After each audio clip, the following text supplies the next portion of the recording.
Senhoras, senhores, queridos irmãos no ideal espírita, que nos abençoe Jesus, o amigo incomparável das nossas vidas.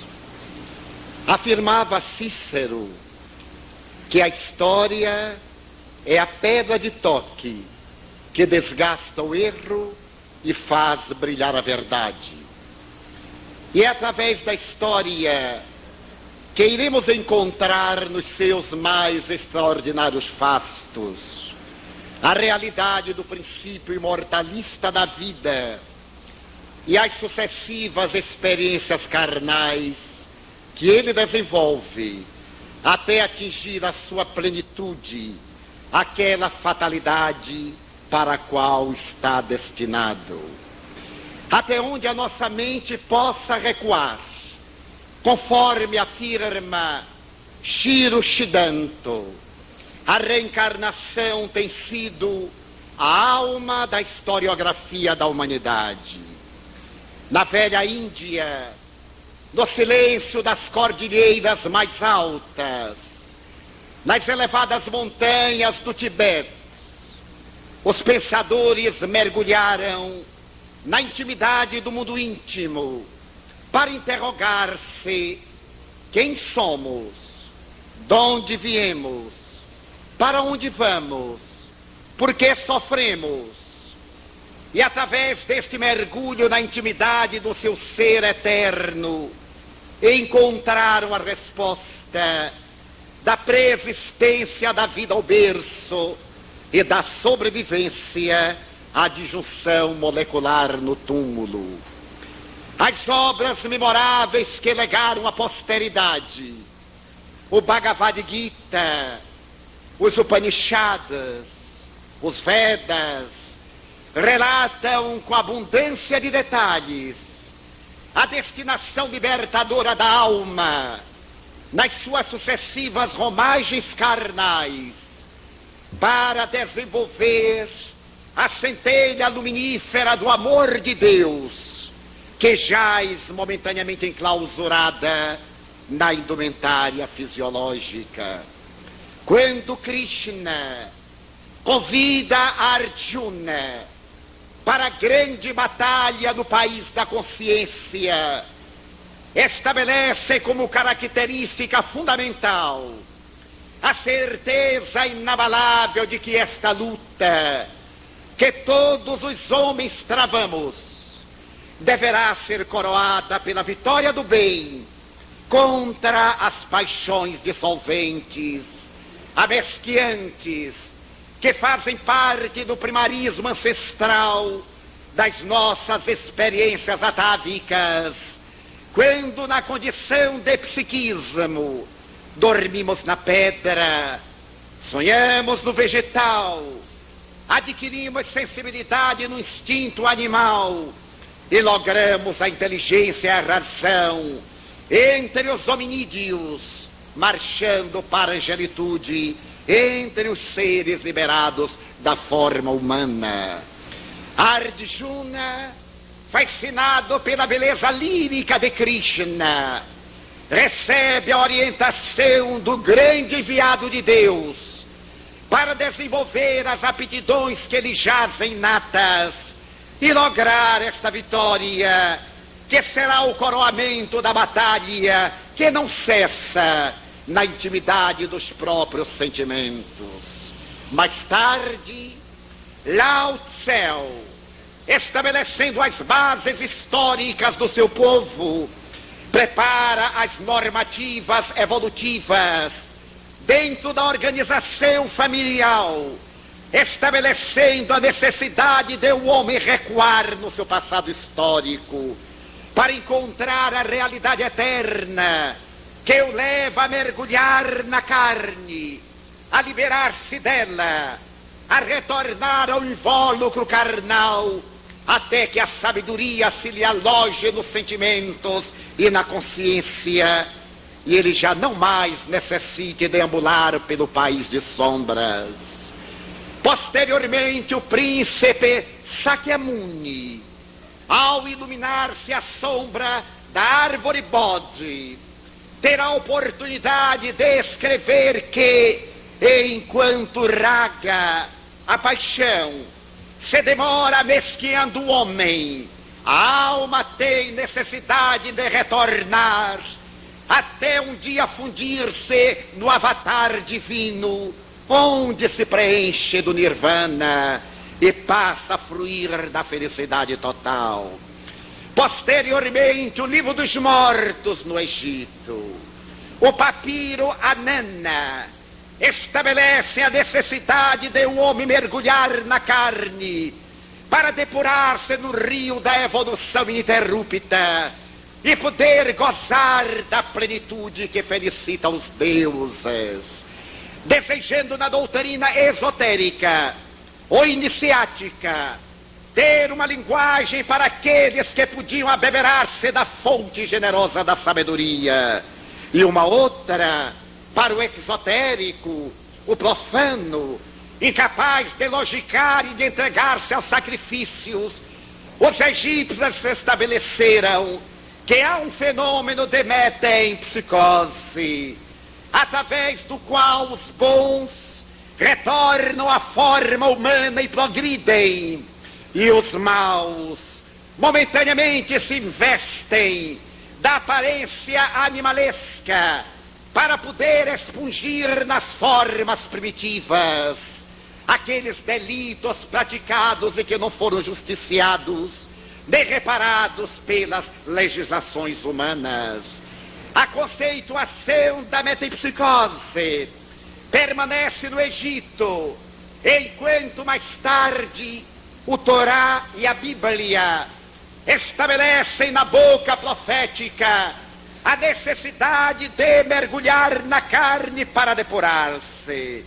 E através das profecias, não poucas vezes, os embaixadores dos céus interrogam se este profeta não será aquele outro renascido para poder trazer ao povo de Israel a mensagem do Deus único naquele imenso oceano de politeísmo, a ilha gloriosa da paz no meio dos pélagos vorazes dos oceanos atormentados das paixões.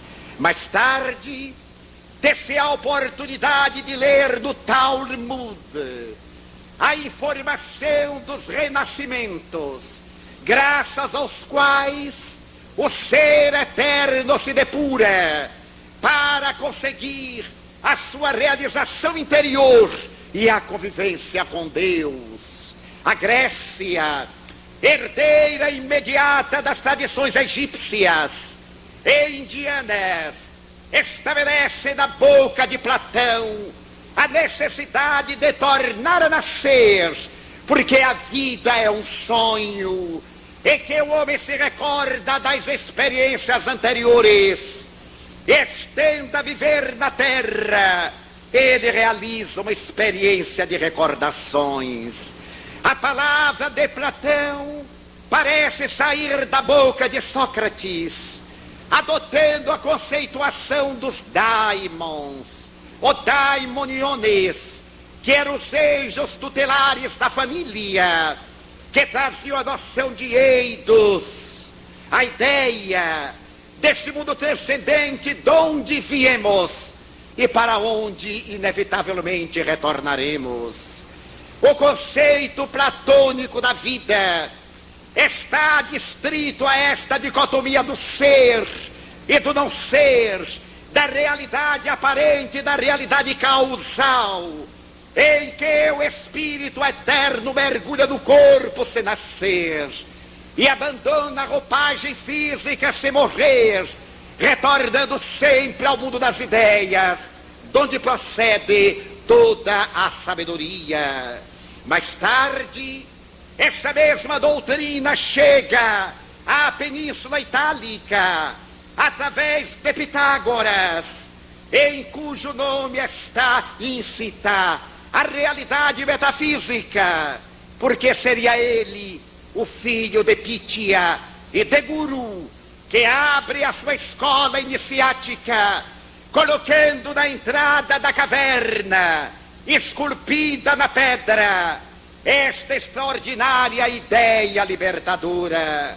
A alma é uma chama velada. Quando lhe coloquemos os santos óleos do amor, ela se agiganta, encandece-se, arde. Quando dela nos descuidamos, ela se entibia, perece e apaga a sua luz.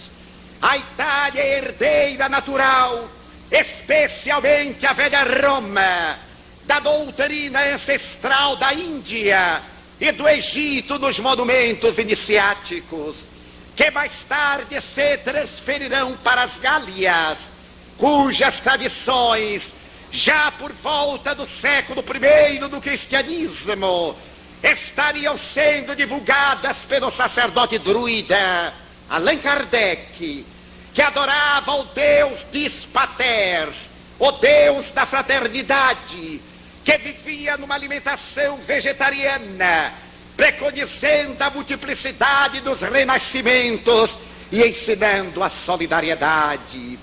Os iberos de Espanha e de Portugal, herdeiros dos antigos navegadores, recebem também, por sua vez, a mesma informação gaulesa e adentram-se na interrogação do fenômeno reencarnacionista, tentando equacionar o enigma do comportamento humano.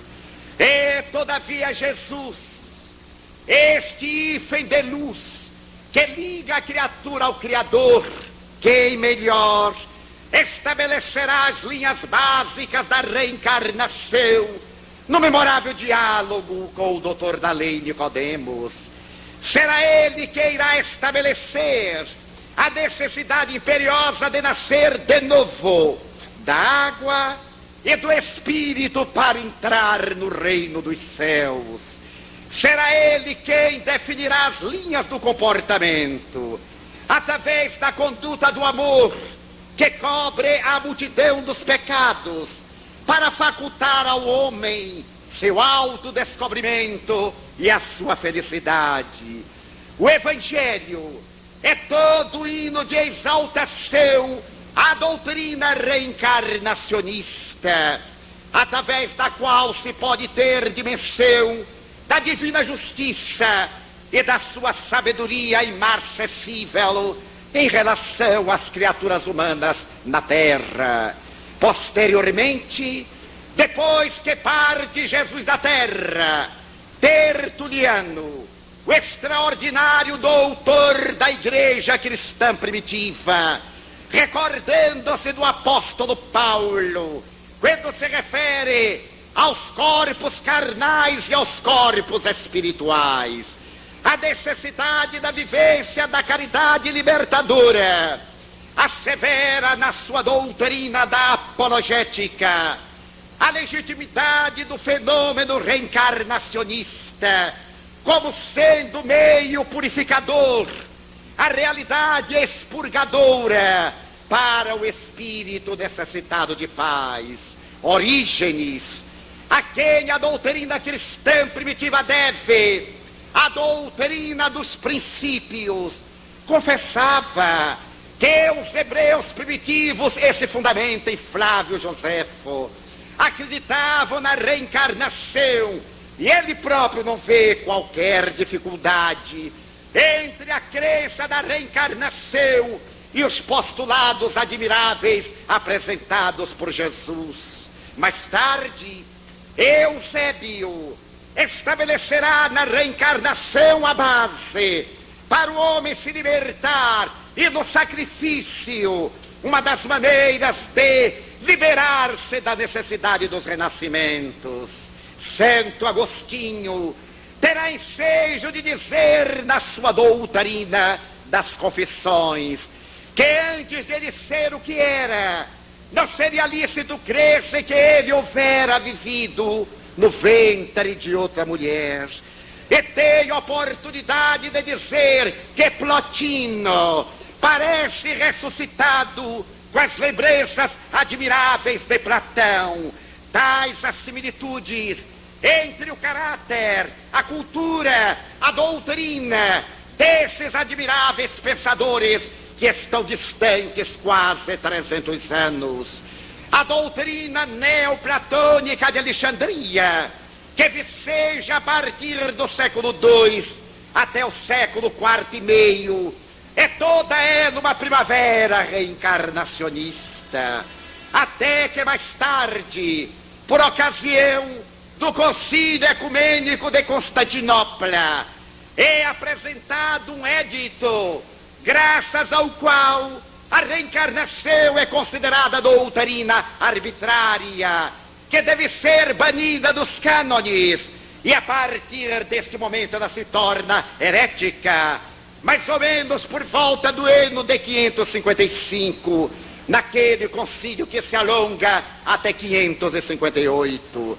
A doutrina da reencarnação emurchece, como a cultura, a sabedoria, os direitos humanos e a ética, na grande noite medieval, que se abate sobre a terra, dando origem a toda forma escravocrata, que limita o pensamento às amarras da ignorância e faz que a cultura e a sociedade se atrasem por mais de 1000 anos.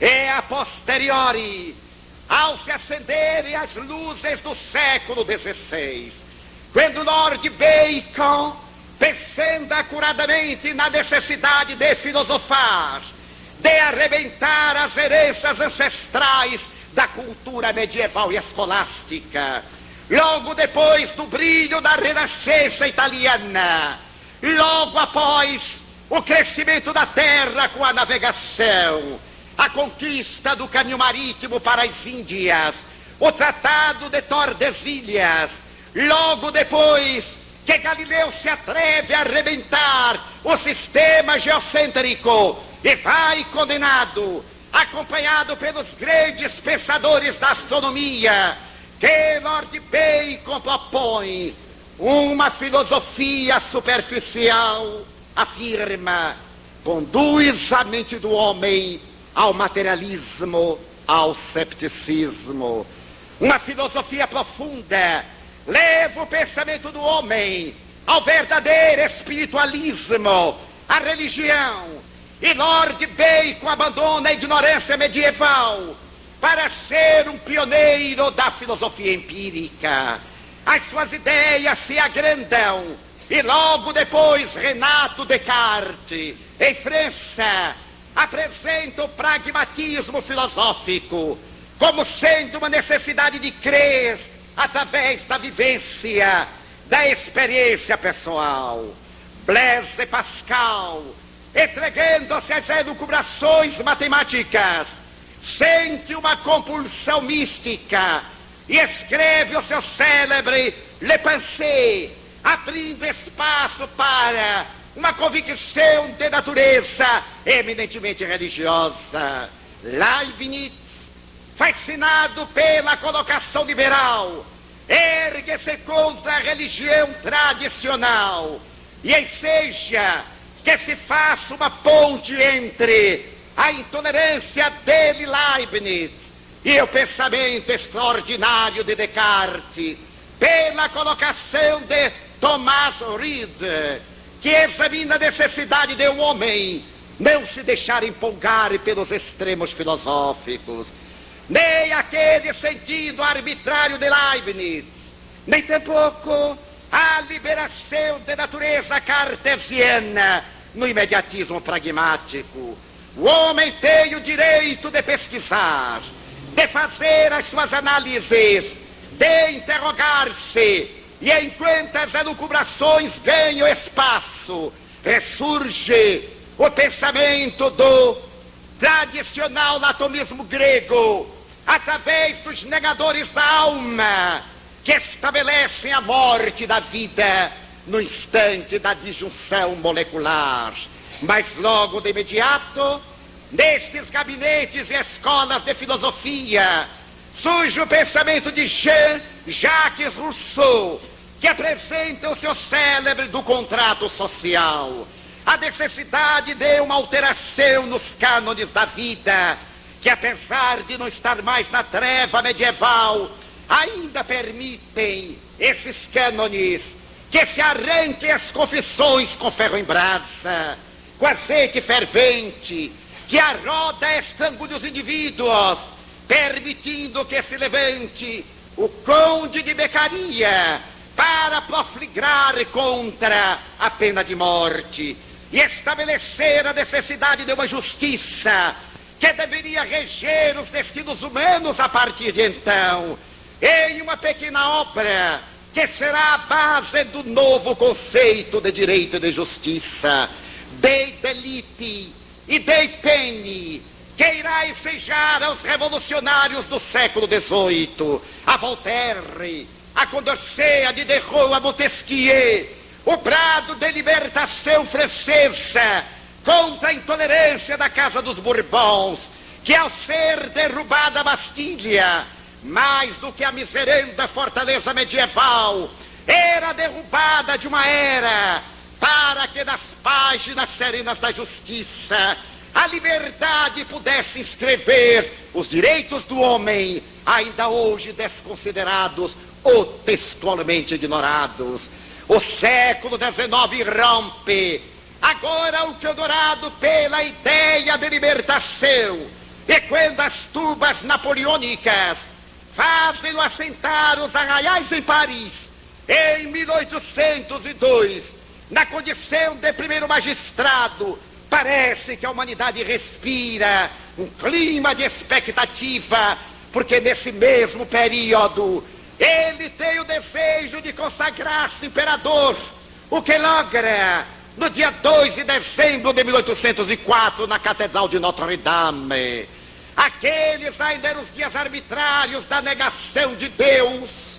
Vivia-se o império da razão, e apesar de Napoleão detestar a igreja, e o Papa Pio VII mandou buscá-lo na opulência anticristã do Vaticano para o coroar, e a fim de demonstrar a sua violência, arrebenta o protocolo, autocoroa-se, coroa Josefina, e começa o ano de 1805 sob novas perspectivas na área política, mas também na área histórica, porque no dia 3 de outubro daquele mesmo ano de 1804, na cidade de Lyon, a velha Gália Lugdunense, nasce Hippolyte Lyon de Nizar-Rivaio, que é a reencarnação de Johann Hus, que foi levado à fogueira em 1415, na Boêmia, pelo crime de pregar a crença em Deus, sem o totalitarismo da doutrina ancestral. Nasce o menino de Nizar-Rivaio e abre-se um leque de esperanças para a humanidade que disso não se dá conta. E enquanto as tropas de Napoleão veio assentando seus arraiais em Wagram e Austerlitz, até o memorável 1811, quando o inverno da Rússia falo bater em retirada, a humanidade começa a respirar uma grande era de transformação, porque nos laboratórios empíricos de investigação em Paris, em Salamanca, em Londres, em Viena, aparecem as cabeças pensantes que vão modificar a estrutura cultural da época. Logo depois, a humanidade começa a pensar, e a ciência se candidata a substituir a razão através de todos os equipamentos da experimentação. E surgem os laboratórios. A segunda metade do século XIX é o período áureo da humanidade até a época. Paris é cidade-luz. Pode-se encontrar pelo meio das ruas Émile Zola e Rancen, Pasteur e Koch, estabelecendo as linhas do comportamento humano e alargando cada vez mais os horizontes do conhecimento científico.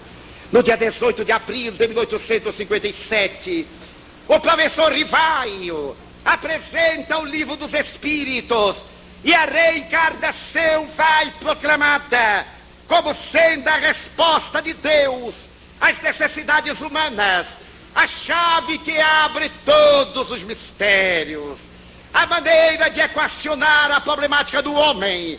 Allan Kardec faz recordar a tragédia de Sófocles e se apresenta ao século das luzes como um novo Édipo. Interpreta a esfinge da estrada de Tebas, que se atira no oceano desmoralizada e propõe uma revolução filosófica na base da reencarnação para dar dignidade ao homem, para arrancá-lo do velho atavismo, da conceituação ridícula de um ser elaborado pelas mãos hominídeas de Deus, à margem de um regato e trabalhado na lama. Allan Kardec, antecipando a Charles Darwin, apresenta o evolucionismo desde a monera, desde as primeiras aglutinações celulares até os corpos complexos, onde a inteligência se manifesta através da cerebração, que a natureza gastou mais de 1 bilhão de anos no seu processo de aprimoramento de formas e de caracterização de finalidades. A doutrina espírita chega e é proposta uma revisão histórica a respeito da unicidade das existências. De imediato ela ganha corpo. Em 1878 aparece por primeira vez no dicionário de Oxford a palavra reencarnação para caracterizar o retorno à vida carnal do ser espiritual que necessita de evoluir. Mas nesse momento a humanidade desperta para a literatura de Victor Hugo, acompanha o trabalho de Honoré de Balzac, de Alexandre Dumas, pai e filho, que fundamentam muitos dos seus romances na doutrina da reencarnação, ressuscitando as ideias do século anterior, de Emanuel Swedenborg, o eminente cientista que depois de ser objeto de um fenômeno paranormal, é portador de uma revelação mediúnica e cria a sua igreja renovadora na base da reencarnação, que ele transfere para a literatura do século XIX e que viaja até os dias contemporâneos. Mas antes dele, William Shakespeare trabalha nas bases da reencarnação. Depois dele, Edgar Allan Poe escreve baseado na reencarnação. E as celebrações mais avançadas do século XIX, na arte, na literatura, prescreve a reencarnação dentro de um contexto filosófico, como a maneira de dignificar o homem, de ensejar-lhe a felicidade. Mas o século das luzes se fez caracterizar pelas grandes batalhas, pelas tragédias ideológicas. E é exatamente pouco antes de Allan Kardec que Carlos Marx propõe a sua doutrina do capital no Manifesto Comunista. Enquanto faz na Europa, na América do Norte, os fenômenos de Hydesville, na mesma noite, abrem para a humanidade uma técnica de comunicação com os chamados mortos.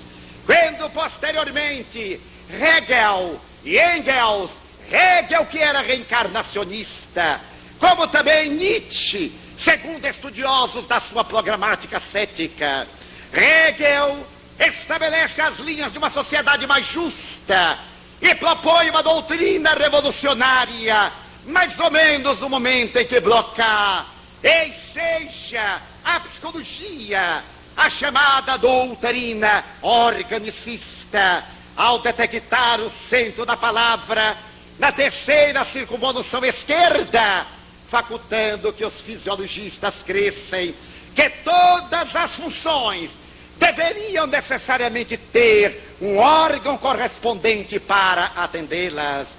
E enquanto as investigações se fazem na área psíquica, na Universidade da Salpêtrière, com o extraordinário pai da própria fisiologia, o eminente Charcot, por volta de 1887 em Barcelona.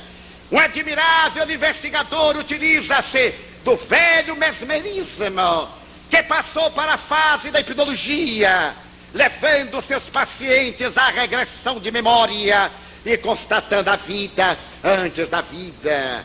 As experiências admiráveis de Hernández com a vida proporcionam uma visão reencarnacionista agora estribada na investigação de natureza científica.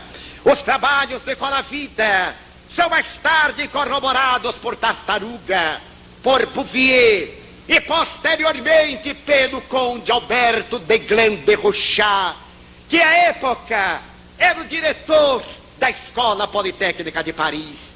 A reencarnação deixa as paredes místicas das doutrinas orientalistas na Europa, do chamado ocultismo, do espiritismo, e veio a partir dos anos 20 do século atual para os gabinetes de investigação, onde parece desprezada e dorme, até que no ano de 1955, o Dr. Destilefsen, realizando experiências com psicopatas, resolve aplicar o ácido lisérgico 20, e aqueles esquizofrênicos, sob a ação do ácido lisérgico 20, detectam que a psicogênese das suas enfermidades está centralizada em experiências fracassadas de encarnações passadas.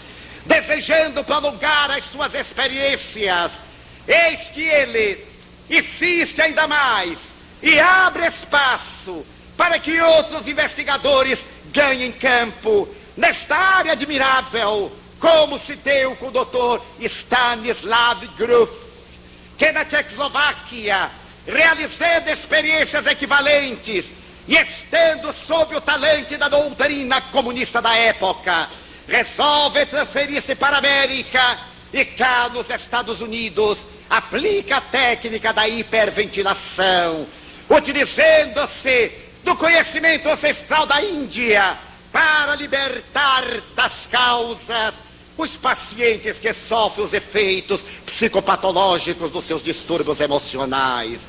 Os anos 60 enriquecem-se de investigadores, já não se pode mais deter o avanço da investigação científica na área da psicologia, da psicanálise, da psiquiatria, e todo um grupo de investigadores se torna celebrizado, entre outros Gina Cerminara, que vem de apresentar obras monumentais com uma larga investigação na qual foram aplicados os dados estatísticos para eliminar coincidência, fraude ou qualquer outra possibilidade que não esclarecesse a reencarnação. As experiências de Maurice Netterton e posteriormente a terapia das vidas passadas ganham espaço, fazendo que a reencarnação mergulhe na área científica e um leque de comprovações, desde os birthmark, os sinais de nascimento, as recordações espontâneas, aos fenômenos mediúnicos, às obsessões, às leis de equilíbrio na área de filosofia, até o momento em que a ciência abraça a filosofia e as duas se apoiam nos alicerces da religião para dizerem que só o amor pode equacionar o enigma do homem, quando este se resolva pela reabilitação nas várias experiências carnais. A reencarnação é a única doutrina filosófica que explica os arquétipos junguianos. Sabe que ela pode ajudar os tormentos de Carlos Gustavo Jung, quando dominado pela febre hepática, que o atormentou aos 55 anos, e que o fez escrever a sua resposta a Jó em 3 dias, devorado pela ardência do desequilíbrio orgânico. Ele próprio terá ensejo de declarar: como se o espírito me agarrasse pelo cogote e me obrigasse a escrever. Eu me desvencilhei para explicar a Jó a injustiça divina. É lamentável que Jung não haja lido Allan Kardec. haja lida a tradição hebraica de um Deus machista, não tenha conhecido a visão cósmica dos indianos, da maternidade, de um Krishna, que é uma síntese masculino-feminina, de onde se derivam nas duas polaridades a criação. É pena que Jung tenha feito uma psicanálise arquetípica do inconsciente coletivo, por dedicar-se apenas ao estudo da Bíblia, quando poderia ter saltado as limitações bíblicas de Israel e mergulhado no Bhagavad Gita, nos Upanishads, na obra de Platão e Neo das Tragédias, para com Freud levantarem as marcas dos complexos de Édipo, de Eletra, os conflitos da tragédia grega, mas penetrar no idealismo platônico e estabelecer as linhas de um ser espiritual, preexistente ao corpo, sobrevivente à tumba, que volta na indumentária carnal para realizar a sua evolução. Por mais elasticidade que tentemos dar ao fenômeno genético, sem a reencarnação ele não passa de uma árvore esquisita, feita de acasos e de coincidências que violentam a razão. Por exemplo, se nos recordarmos de Pascal, aos 12 anos de idade, ele interpretou em geometria até a 32ª proposição de Euclides, sem livros e sem mestres. Aos 12 anos publicou uma obra sobre o assunto, que modificou a estrutura da matemática euclidiana. Se olharmos Tennyson, aos 12 anos de idade, escreve um poema épico em 6.000 versos, sem mestres e sem livros ao seu alcance. O menino Urém, aos 4 anos de idade, concebe, desenha, constrói um aparelho astronômico e oferece ao pai, com versos latinos, ele que era de origem chinesa. O número das crianças precoces que abalaram o pensamento universal encontra na reencarnação a chave para equacionar a problemática de genes e de cromossomas especializados que se associam sob o império do corpo plasmador da forma ou perispírito, a fim de atenderem à necessidade evolutiva do ser eterno. A relação daqueles como Jean Baratier, que aos 2 anos de idade falava 3 idiomas, aos 7 anos falava 5, ou como Lope de Vega, que aos 2 anos falava o latim, o espanhol, o inglês e o alemão, sem nunca ter estudado. E aos 12 anos, a sua cultura era tão extensa que ele se tornou detentor, entre aspas, de todo o conhecimento. O Mozart, aos 5 anos falando 3 idiomas, aos 9 anos compondo a sua primeira ópera. O Rafael, aos 12 anos de idade, na Galeria dei Uffizi, em Florença, pintava painéis que rivalizavam com os de Michelangelo, e o seu mestre de pintura disse: já não tenho o que lhe ensinar. As experiências extraordinárias de gênios da matemática, da filosofia, da astronomia, que tanto inquietaram a humanidade. Vivia no sanatório de Armentières, em França, um menino que era psicopata, e aos 4 anos de idade, este menino Jean Fleury era capaz de responder em 2 minutos qualquer raiz quadrada de 4 algarismos. Ele respondia em 3 minutos qualquer raiz quadrada, qualquer raiz cúbica de 6 algarismos. Analfabeto, psicopata, atirado à masmorra de um manicômio. Só a reencarnação para explicar fenômenos que tais, quando tentamos equacioná-los à luz da embriogenia, sentimos terríveis embaraços, porque Temístocles, o herói ateniense, era pai de um psicopata. Péricles, que deu seu nome ao século em que viveu, o século V, o século de Péricles, era pai de dois doentes mentais, Xantippos e Paróclos. Quem não se recorda de Marco Aurélio, o extraordinário estoico, que enquanto batalhava, escrevia a ética estoica da humanidade. Este homem que embelezou a filosofia e a ética era pai de Cômodo, o monstro, incestuoso, devasso, psicopata. Como encontrar na genealogia a resposta para estes seres verdadeiramente privilegiados, entre aspas, senão apelando para as experiências transatas, as vidas anteriores? Mas também, por outro lado, se olharmos Abraham Lincoln, este pai da democracia era filho de um saboeiro. Cromwell, o extraordinário pensador, era filho de um cervejeiro. Lutero era filho de um almocreve. A história é larga, mostrando que a paternidade nobre ou desventurada não responde pelos filhos degenerados ou portadores de uma ascendência cultural. A reencarnação abre o seu leque admirável e enseja ao homem uma visão cósmica. Juliano apóstata costumava dizer que se recordava de haver sido encarnações anteriores Hermotimo e Euforbo. Temístocles dizia que foi Éaco. Ulisses se recordava de quando a cidade esteve sitiada, fazendo que através das recordações ele escrevesse obras memoráveis da literatura universal.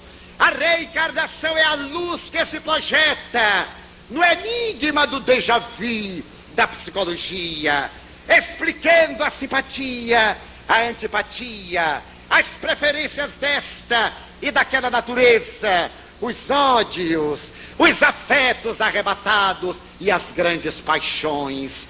A reencarnação explica a justiça de Deus, que coloca na terra indivíduos notáveis, à semelhança daqueles portadores de beleza estética, física e, no entanto, de alma verdadeiramente selvagem.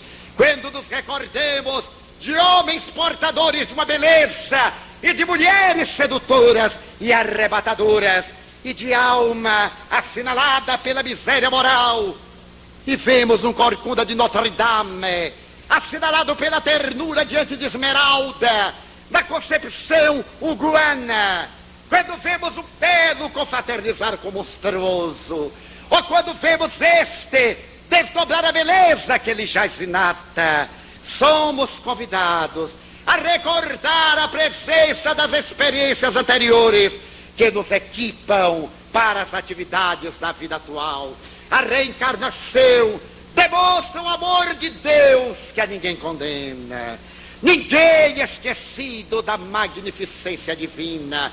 Todos nós, criados simples e ignorantes, como responderam as vozes a Allan Kardec, o eminente codificador da doutrina espírita, todos nós com as mesmas possibilidades, através do livre-arbítrio ou da nossa opção, para o determinismo que Deus estabelece, a felicidade de cada um e de todos nós coletivamente. A reencarnação vem explicar, como diz a doutrina espírita e referenda, Dina Terminara, porque uns são altos e outros são baixos, porque uns são feios e outros são belos, a saúde e a doença, o degenerativo teratológico e a estética aprimorada, o porquê das dores morais, das psicoses profundas, do autismo, dos fenômenos tão deformantes que aparecem a cada dia na gênese da criatura humana. A reencarnação explica que somos semeadores, mas também somos colhedores. Retiramos da árvore da vida o pomo de ouros ou os espinhos que sementamos na experiência passada. A nossa felicidade depende exclusivamente de nós, que temos diante da vida as essências maravilhosas para produzir, para frutecer através da abnegação. Digamos-lo através de uma experiência. Oportunamente, num congresso internacional espiritualista em Londres, recorremos a um homem nobre, parapsicólogo e espiritista, Guy Playfair, para que fosse ele o nosso intérprete durante as 3 conferências que teríamos naquele magno certame internacional. E enquanto dialogávamos com Guy Playfair, que entre outras obras notáveis deixou uma, traduzida para o português, A Vaca Voadora, cujo título parece estranho, mas tem uma razão de ser. Ele explica no prefácio que o seu livro pode parecer uma vaca voadora, e elucida por quê. Ele vai ter a coragem de tratar um tema tabu, que a hipocrisia mascara e que a ignorância finge não conhecer. É o tema do espiritismo, a mediunidade e a visão kardecista.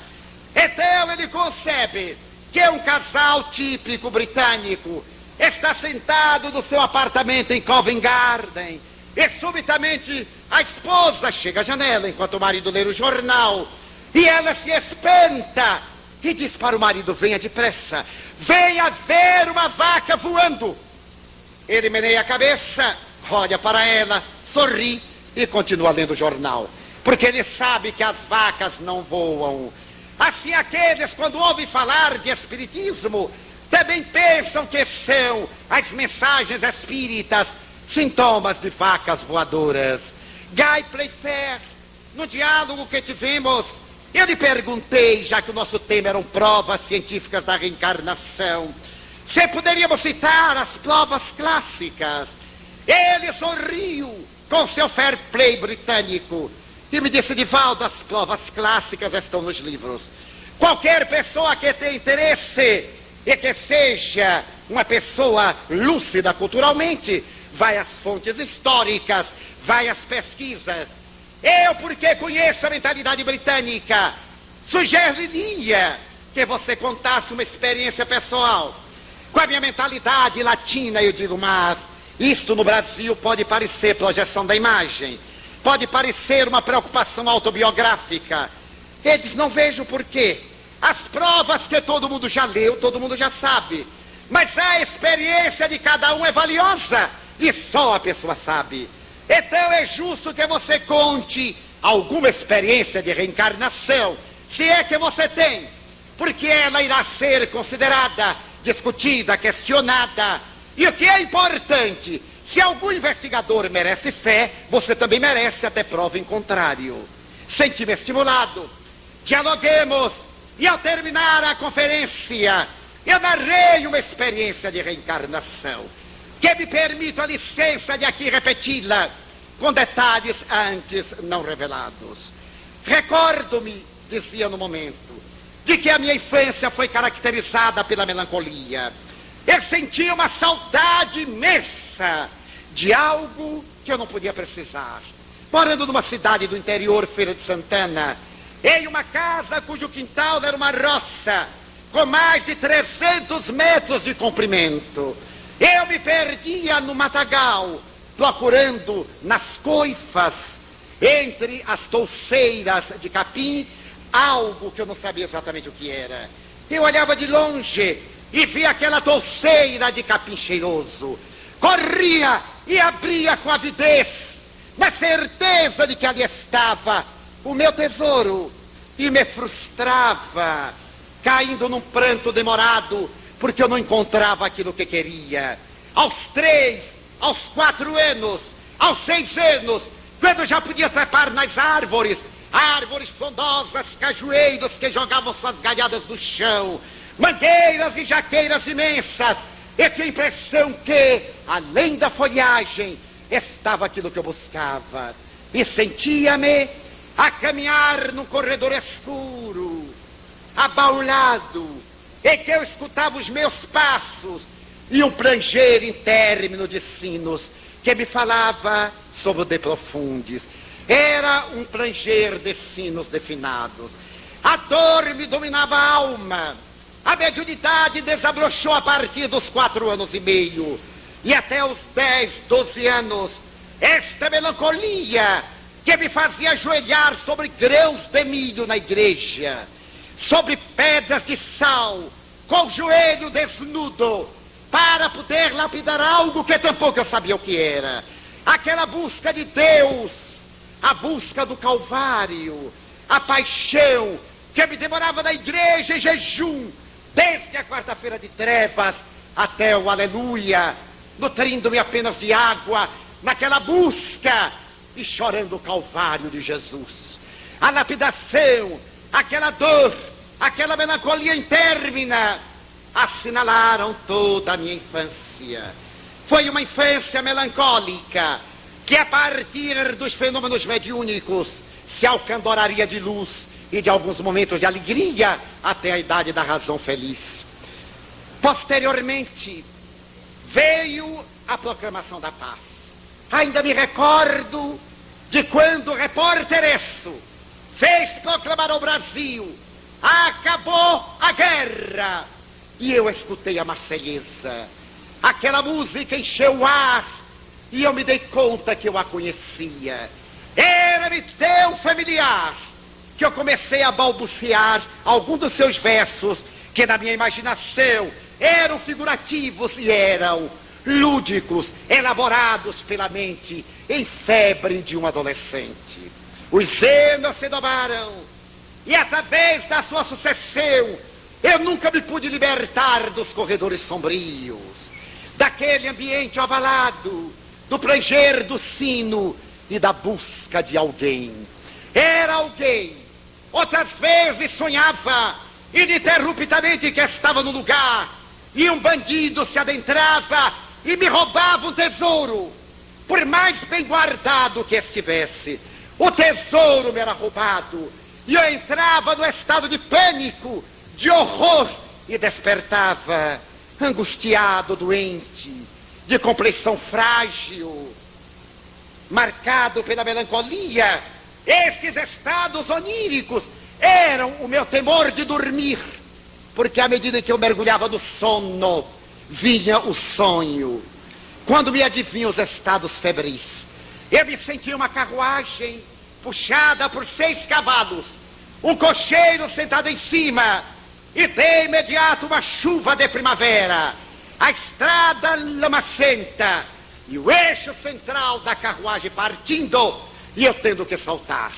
A indumentária religiosa impedia-me o passo, a saia larga que eu não sabia distinguir. Ali eu saltava e bandoleiros me vinham retirar a vida, porque haviam atirado pedras impeditivas, e no momento em que me iam matar, eu despertava banhado de auge do suor.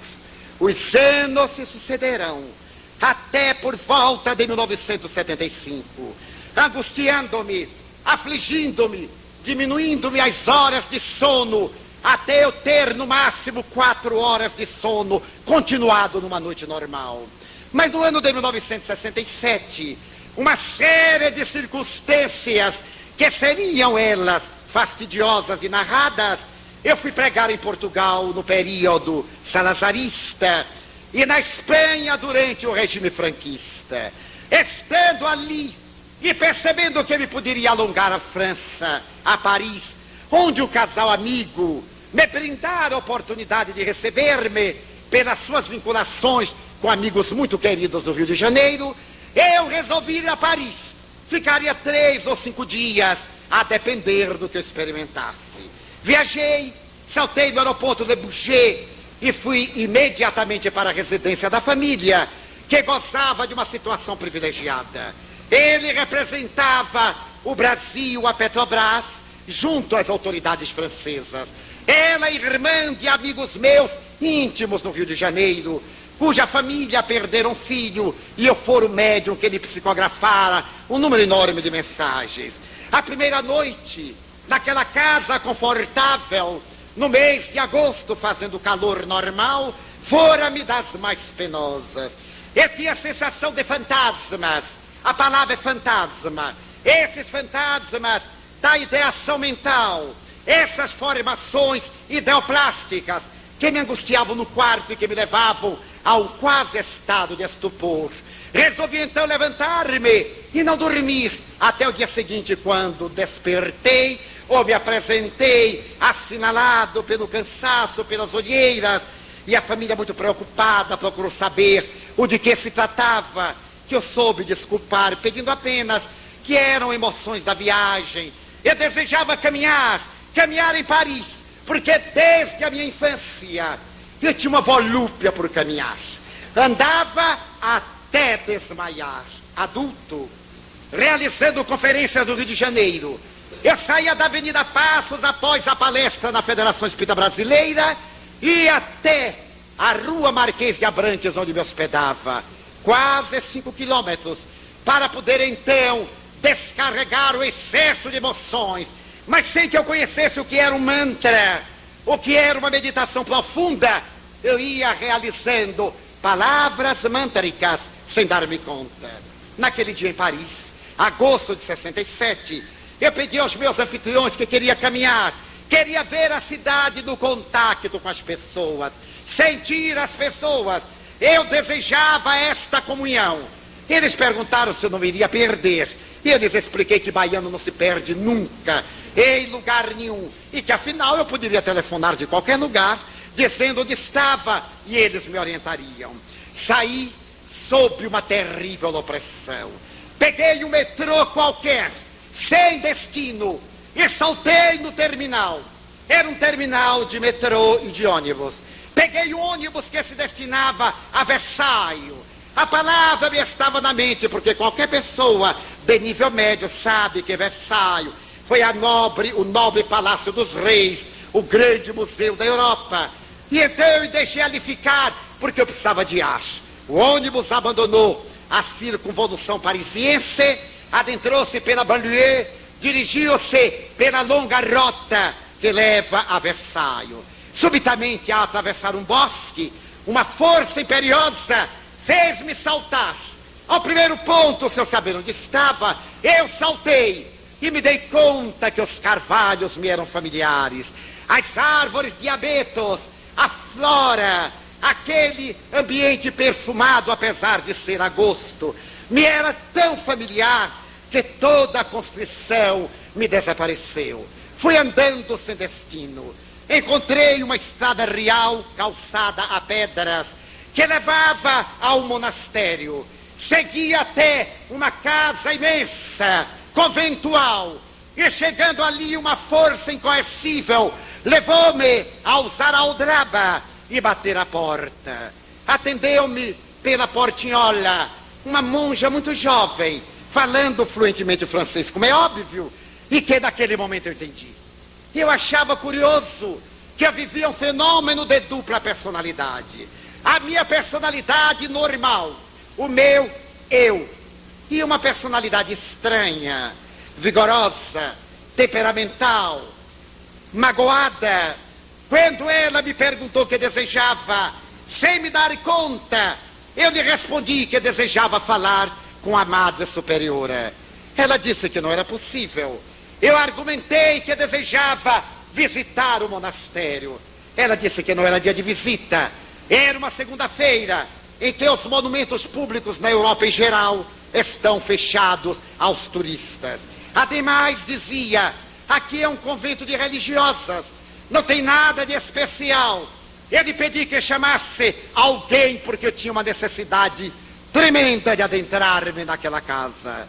Ela gentilmente mandou-me sentar ao parlatório e veio uma religiosa que se disse chamar de Madre Mestra. Eu lhe expliquei que era estrangeiro, estava ali e queria visitar o convento. E ela disse, mas não tem nada de especial. É uma casa de monjas contemplativas. O que é que o senhor pode ver numa casa de religiosas? Eu então lhe pedi para falar com a Madre Superiora. Ela aqueceu simpaticamente e já depois de meia hora de todas essas expressões e possibilidades, veio a Madre Superiora e eu lhe contei em palavras finais: eu quero conhecer este monastério, porque fui eu quem o fundou. Quando eu disse isso, eu tive um espanto. Me parecia uma loucura. Então eu quis remendar e disse, quer dizer, fui eu quem o fundou. Ela sorriu e disse: naturalmente o senhor está com dificuldade da língua, porque esse convento foi fundado no século XVII, por volta de 1630, aproximadamente, pela senhora baronesa d'Orléans.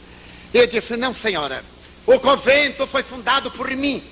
E então eu me via jogado ao espaço, àquela época, ao ano de 1630, aproximadamente, quando ainda se travava a Guerra dos 30 Anos entre a França e a Áustria, no lamentável período de Maria de Médicis e do cardeal de Richelieu. Voltei a falar-lhe.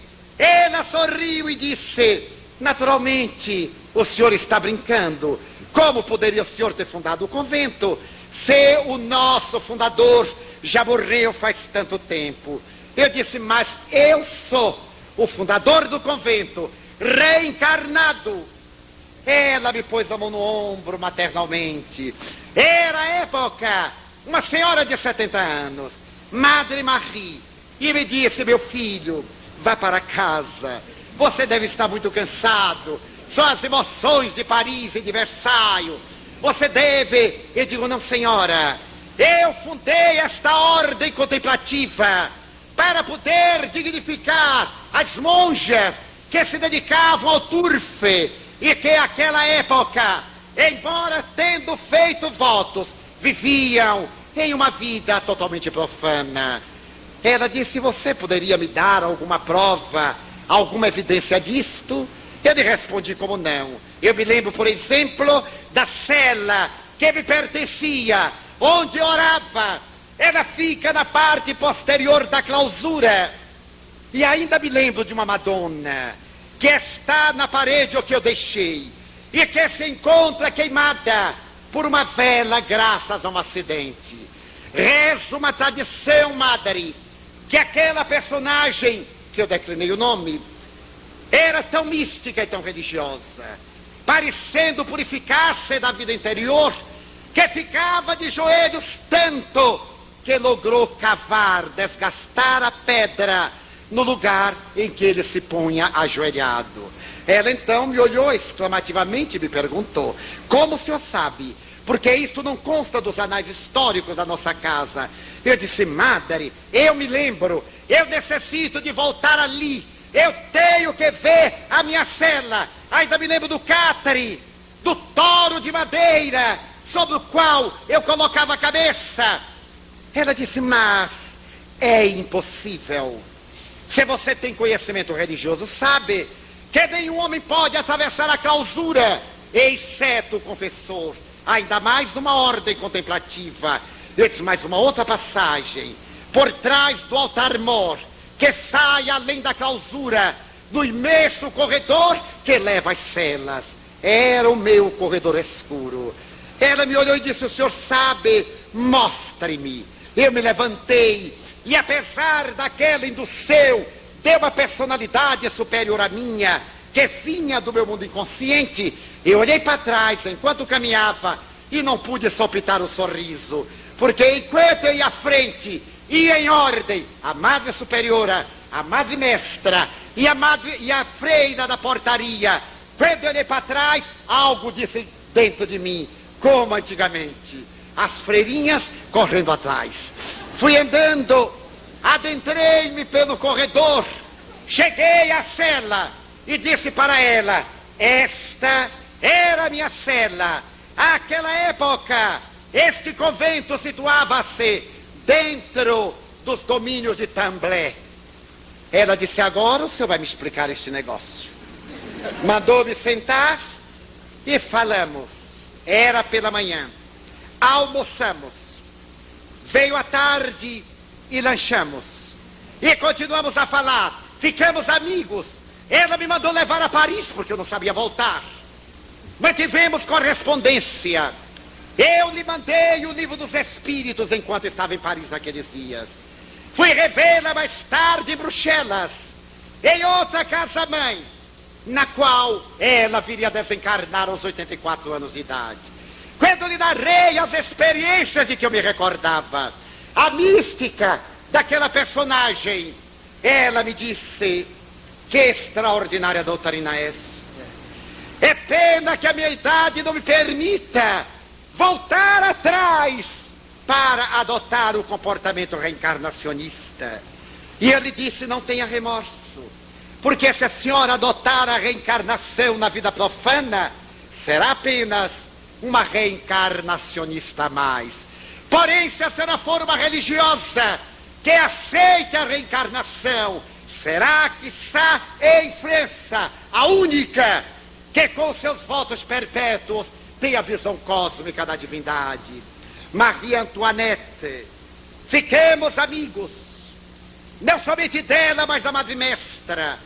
Voltei a dialogar, visitei-a em Bruxelas, e muitas vezes, já octogenária, 2 ou 3 vezes, não mais, ela me segurava as mãos e perguntava pela personagem.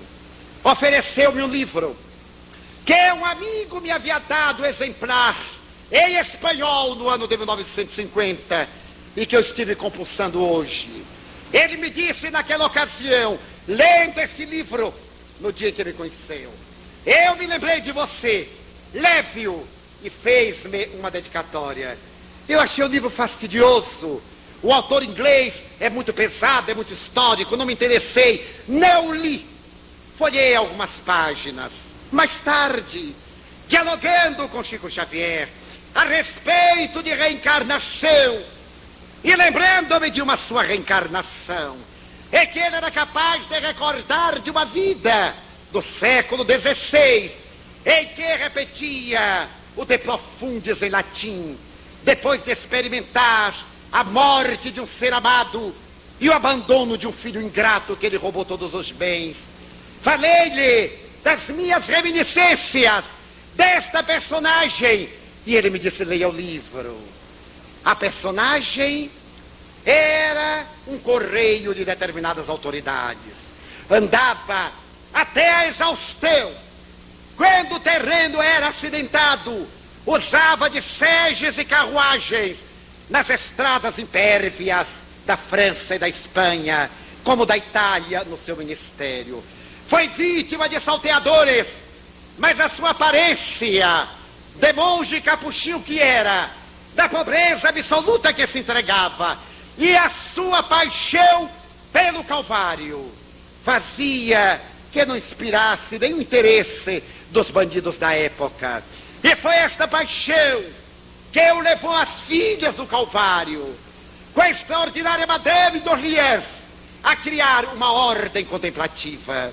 Mas o que é mais curioso é que há 2 anos atrás eu fui visitar, por uma indução emocional, a cidadezinha de Montmorency, também nos arredores de Paris. Estive visitando o velho castelo de Montmorency, do duque, que tivera sido também um condestável de França. As minhas lembranças diziam que esta personagem estaria no meu relacionamento emocional.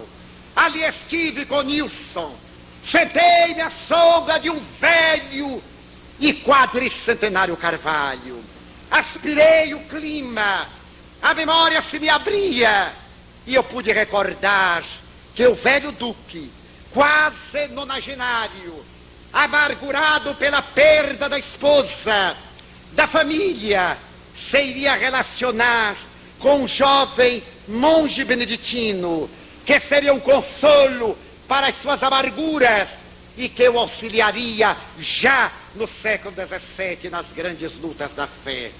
Decifravam-se-me todas as interrogações, aclaravam-me as questões que jaziam, a minha melancolia, a grande jornada pelo corredor escuro.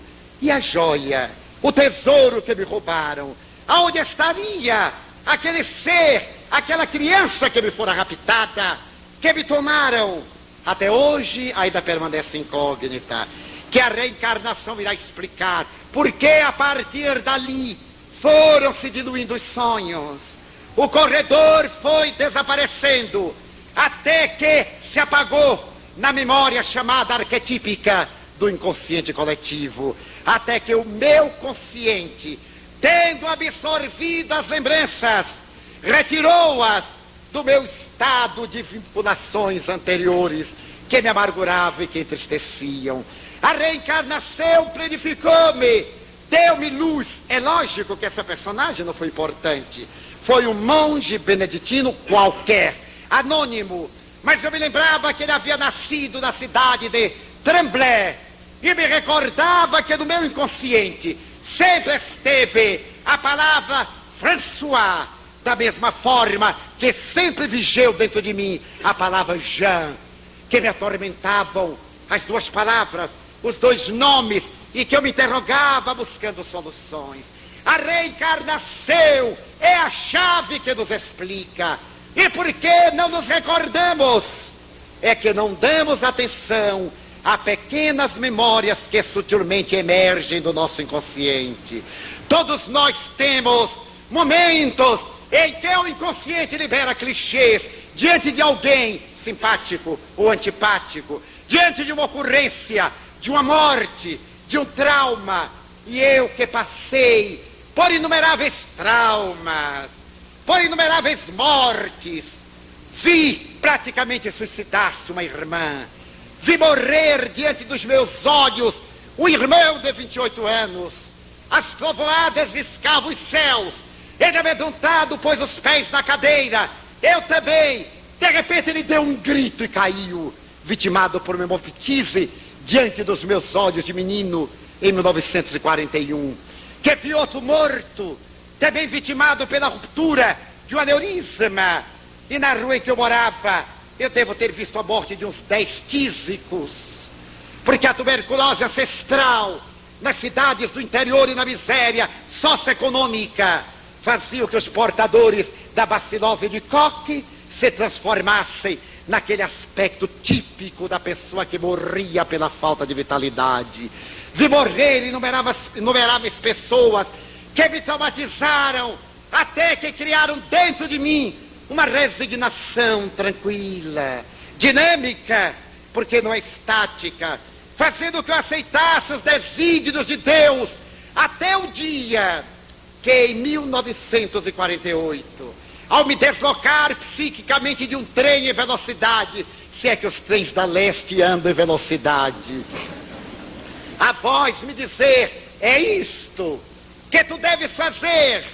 E mais tarde, na comunicação mediúnica que deu na residência de Raquel Ribeiro para Bel Mendonça e um grupo de 8 convidados especiais, o Espírito dizer para ressarcir todos os danos das vidas passadas e passar a viver no país da esperança e da alegria.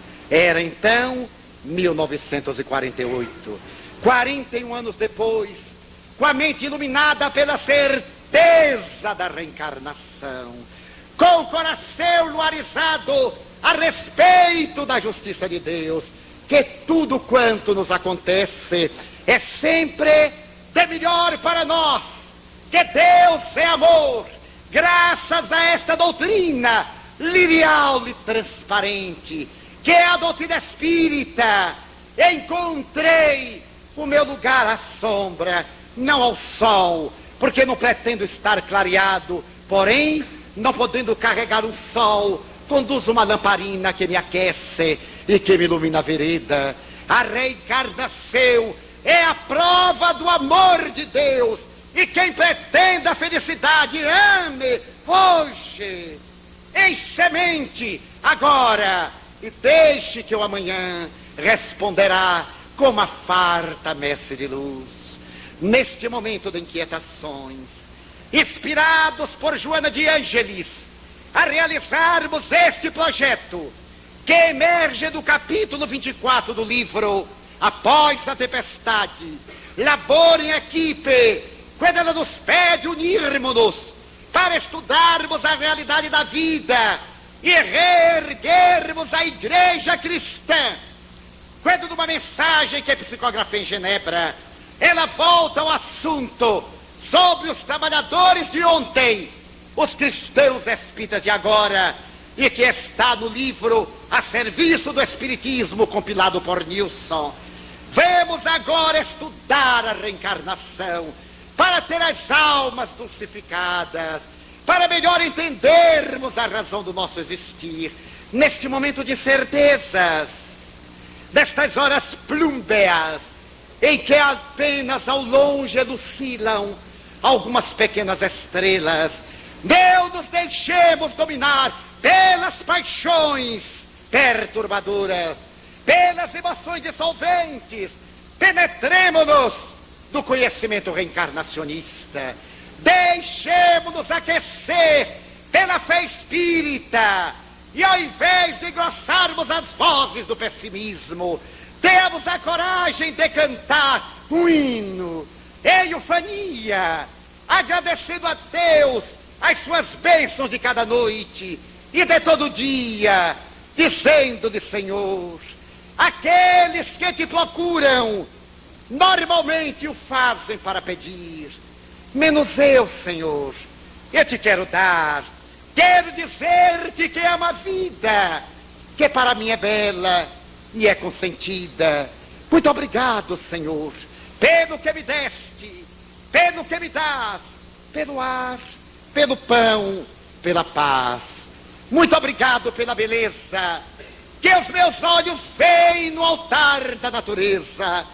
Olhos que fitam o céu, a terra e o mar, que acompanham a ave ligeira que corre fagueira pelo céu de anil e se detém na terra verde, salpicada de flores em tonalidades mil.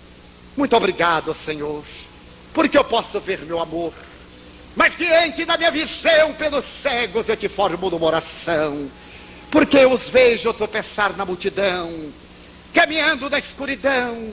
Por eles eu oro, a ti eu imploro comiseração, porque eu sei que depois desta vida, na outra lida, eles também enxergarão. Muito obrigado, Senhor, pelos ouvidos meus, que me foram dados por Deus, ouvidos que ouvem o tamborilar da chuva no telheiro, a melodia do vento que passa nos ramos do olmeiro, ouvidos que ouvem a música do povo que desce do morro na praça cantar, a melodia dos imortais que a gente ouve uma vez e não esquece nunca mais. Pela minha felicidade de ouvir, pelos surdos eu te quero pedir, porque eu sei que depois desta prova da vida nova, eles também escutarão. Obrigado, Senhor, pela minha voz, mas também pela sua voz, pela voz que ama, que canta, que ilumina, que trauteia uma canção, pela voz que o teu nome profere com sentida emoção. Diante da minha melodia eu te quero rogar pelos que sofrem de afasia, os que não cantam de noite, os que não falam de dia. Oro por eles, porque eu sei que depois desta dor, do teu reino de amor, eles cantarão. Obrigado pelas minhas mãos, mas também pelas mãos que aram, que semeiam, que agasalham, mãos do amor e de ternura, que libertam da amargura, mãos da caridade e da solidariedade, mãos dos adeuses, que limpam feridas, que enxugam lágrimas e suores das vidas, pelas mãos que apertam mãos, mãos de sinfonias, mãos de cirurgias, mãos de poesias, pelas mãos de carícias, que atendem a velhice, a doença e a dor, pelas mãos que do seio abraçam o filho de um corpo alheio, sem receio, e pelos pés que me levam a andar sem reclamar. Muito obrigado, Senhor, porque me posso movimentar. Diante do meu corpo perfeito eu te quero louvar, porque eu vejo na terra infelizes, aleijados, amputados, deformados, marcados, paralisados, e eu posso bailar. Oro por eles. Eu sei que depois desta expiação, na outra reencarnação, eles também bailarão. Muito obrigado pelo meu lar. É tão maravilhoso ter um lar.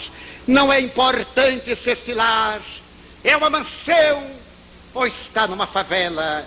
É um ninho, uma casa no caminho, um gravato de dor, um bangalô, seja lá o que for.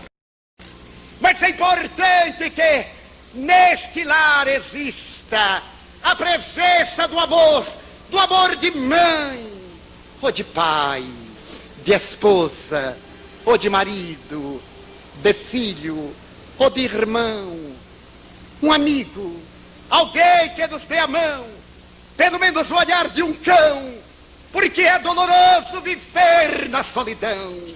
Mas se eu a ninguém tiver para me amar, nem um teto para me agasalhar, ou uma cama para repousar, se ninguém estiver disposto a me acompanhar, nem aí lamentarei, nem reclamarei, nem blasfemarei, porque eu te tenho a ti, e te quero dizer, obrigado, Senhor, porque eu nasci pelo teu amor. Obrigado, Senhor, muito obrigado, senhores.